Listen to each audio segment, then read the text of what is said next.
parler de la flottabilité de certains objets. Alors la question est de savoir pourquoi est-ce que certains objets flottent alors que d'autres objets coulent et comment fonctionne en fait un bateau qui est sur l'eau. Pourquoi est-ce que le bateau ne coule pas?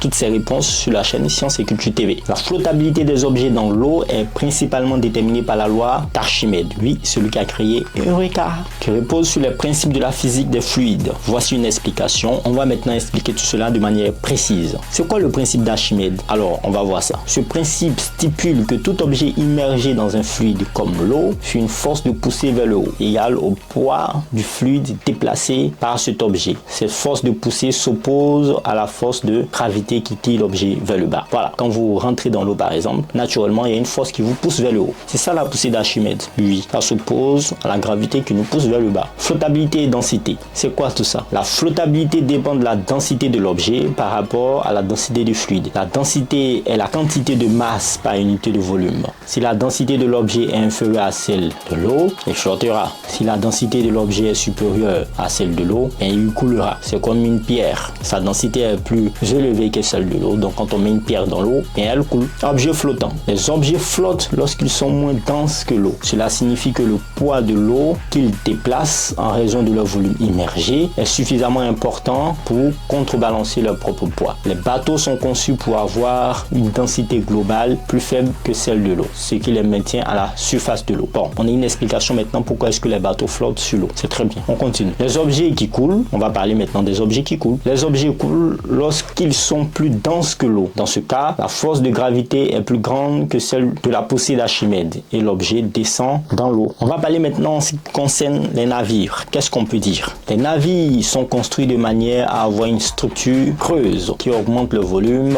et par conséquent leur capacité à déplacer de l'eau. Cela contribue à augmenter la force de la poussée d'Archimède, ce qui maintient le navire flottant. Les navires sont également conçus pour avoir un poids total relativement faible par rapport au volume d'eau qu'ils peuvent déplacer. La répartition équilibrée du poids, y compris la cargaison et les réservoirs de carburant, est cruciale pour maintenir la stabilité et la flottabilité du navire. On a une explication maintenant comment est-ce que ou pourquoi est-ce que les navires sont conçus d'une certaine manière. C'est très bien. Qu'est-ce qu'on peut retenir? La flottabilité dépend de la densité de l'objet par rapport à celle de l'eau. Et les objets flottent ou coulent en fonction de leur relation entre leur propre poids et la force de poussée d'Archimède générée par le fluide environnement, principalement l'eau. Les navires sont conçus pour exploiter ces principes et maintenir une flottabilité stable. Bon, on sait maintenant pourquoi est-ce que les navires ne coulent pas et pourquoi est-ce qu'il y a certains objets qui coulent et d'autres ne coulent pas. C'est dû à la densité. Si votre densité est plus grande que celle de l'eau, vous allez couler. Si elle est plus faible que celle de l'eau, vous allez flotter. Allez, portez-vous bien. Je vous invite aussi à aller voir notre vidéo sur la mer morte. Pourquoi est-ce que nous flottons dans la mer morte? Très intéressant. Portez-vous bien.